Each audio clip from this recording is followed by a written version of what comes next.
সবাইকে স্বাগত জানাচ্ছি অমর একুশে বইমেলায় RTVর বিশেষ আয়োজন আমার কপের আমন্ত্রণীয়। আমার সাথে এ পর্বে অতিথি হিসেবে আছেন কথাসাহিত্যিক সাব্বির জাদিদ। সাব্বির, আপনার নতুন বই একটি গোলাপের জন্য আমার হাতে, আপনি এটাকে বলছেন লাল জুলাইয়ের গল্প। এই বইটার পরিকল্পনা নিয়ে যদি আমাদেরকে বলেন। এই বইটার আসলে বিশেষ কোনো পরিকল্পনা ছিল না। যখন জুলাই মাস শেষ হলো, অর্থাৎ আগস্টের 5 তারিখের পরে যখন সরকারের পতন হলো, তখন শব্দঘর পত্রিকার সম্পাদক মোহিত কামাল স্যার উনি একদিন আমাকে বললেন যে আমরা শব্দঘরকে কেন্দ্র করে একটি বিশেষ সংখ্যা করতে চাই, জুলাইকে কেন্দ্র করে। তো আপনার একটা গল্প লাগবে জুলাই কেন্দ্রিক। তো উনি যখন এটা বললেন তখন আমি একটা গল্প লিখলাম। তো এই গল্পটা লেখার পরে আমার মধ্যে একটা স্পৃহা তৈরি হলো, বা একটা ভেতর থেকে একটা আগ্রহ জন্মালো যে এই ধরনের গল্প তো আমি আরও লিখতে পারি।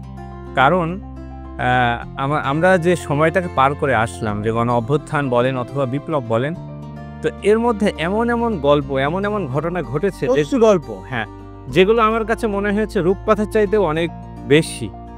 তো তখন আমার মনে হলো এই সমস্ত টুকরো টুকরো বিষয়গুলো নিয়ে, যেগুলো আমার অনুভূতিকে তীব্রভাবে উত্তেজিত করেছে বা উস্কে দিয়েছে, এরকম বিষয় নিয়ে আমি লাগাতার গল্প লেখা শুরু করলাম।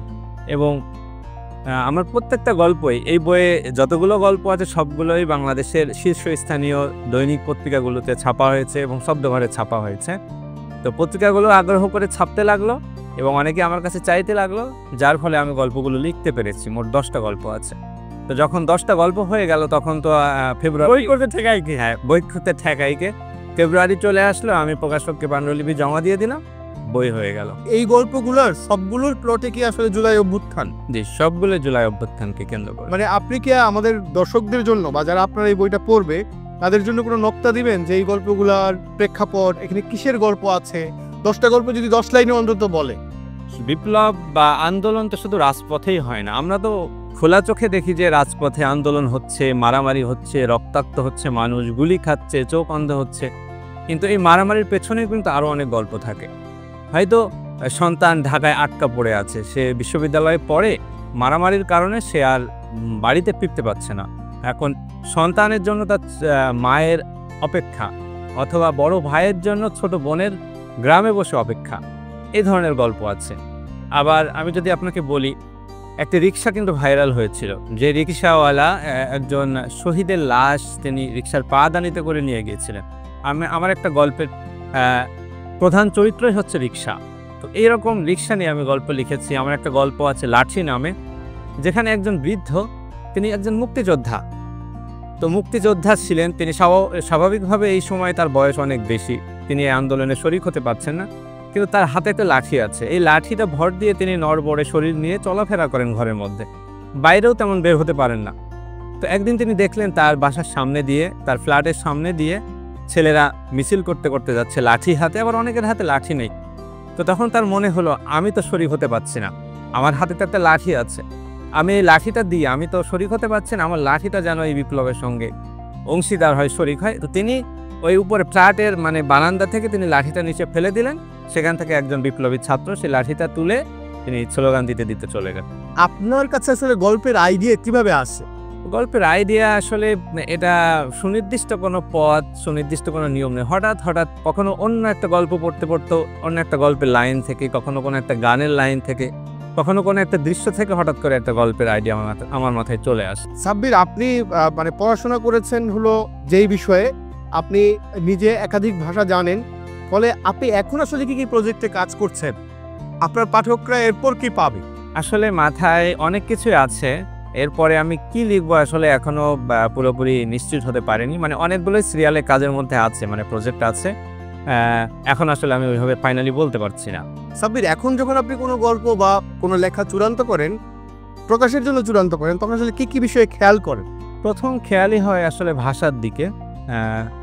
শুরুতে যখন লেখা হয় তখন তো ভাষার প্রতি পূর্ণ মনোযোগ দেওয়া হয় না। যখন আমি একটা বড় উপন্যাস লিখবো তখন আখ্যানের দিকেই মূলত ফোকাসটা পড়ে। তো যখন আমার আখ্যানটা লেখা হয়ে গেল, আমি যখন দ্বিতীয়বার বা তৃতীয়বার অথবা চতুর্থবার যখন আমি সম্পাদনা করতে বসি, তখন আমার অধিক পূর্ণ মনোযোগ থাকে ভাষার দিকে। ভাষাটা যেন আরও বেশি ভালো, আরও সাবলীল, আরও চোখা, আরও তীক্ষ্ণ হয়, এদিকে আমার প্রধান দৃষ্টি থাকে।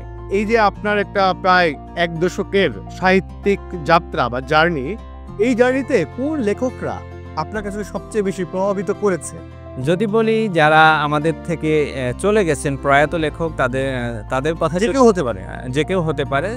তো আমি প্রয়াত যারা হয়েছেন তাদের কথা শুরুতে বলি। তাদের মধ্যে শুরুতে আছেন রবীন্দ্রনাথের ছোট গল্প পড়ে আসলে বড় হয়েছি এবং গল্প লেখার আগ্রহ জন্ম নিয়েছে। এরপরে আছেন মানিক বন্দ্যোপাধ্যায়, তারাশঙ্কর বন্দ্যোপাধ্যায়, বিভূতিভূষণ বন্দ্যোপাধ্যায়, এরকম আরও অসংখ্য লেখক আছে। যাদের কথা বললাম এনারাই শুধু না, আরও অসংখ্য প্রিয় লেখক আছেন। সবার কথা তো আসলে একদমই না, কিন্তু কথা সাহিত্যে ধরেন যাদের যেই লেখকদের কথা বললে, তাদের গল্পের কোন বিষয়গুলো আপনাকে নাড়া দেয়? তাদের গল্পের কাঠামো, পরণ কৌশল, না আসলে গল্পটাই?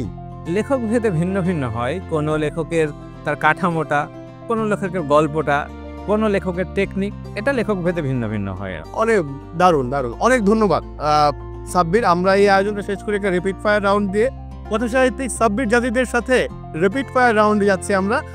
এই রাউন্ডে সাব্বির আমরা একটা শব্দ বলবো, তা নিয়ে আপনার মাথায় যা আছে তাৎক্ষণিক তাই বলবেন। কিন্তু প্রেরণা বাবা মার কাছ থেকে পাই মূলত। প্রিয় শব্দ গল্প, প্রিয় রং নীল, যে মৌসুমে বেশি লেখনি শরৎকাল, প্রিয় সাহিত্য চরিত্র কপিলা, প্রিয় গান ধনধান্য পুষ্প ভরা, প্রিয় কবিতার লাইন মক্তবের মেয়ে চুলখোলা আয়েশা আক্তার। একদম। লেখার জন্য প্রিয় জায়গা, যে কোনো জায়গায় লিখতে পারি। লেখার সময় আপনার পছন্দের খাবার বা পানীয়, মুড়ি, সবচেয়ে সৃজনশীল সময়, ভোরবেলা, প্রিয় লেখক, রবীন্দ্রনাথ, প্রিয় কবি, আল মাহমুদ, চলচ্চিত্র যেটি প্রভাবিত করেছে, হীরপ্রজার দেশে। সাব্বির জাদিদ। এই তো আমি বেঁচে আছি। পিতৃত্ব, এখনো অর্জিত হয়নি। মাতৃত্ব, ওটা পেতে হলে নারী হয়ে জন্মাতে হবে। যৌনতা, ভাত তরকারির মতোই জরুরি।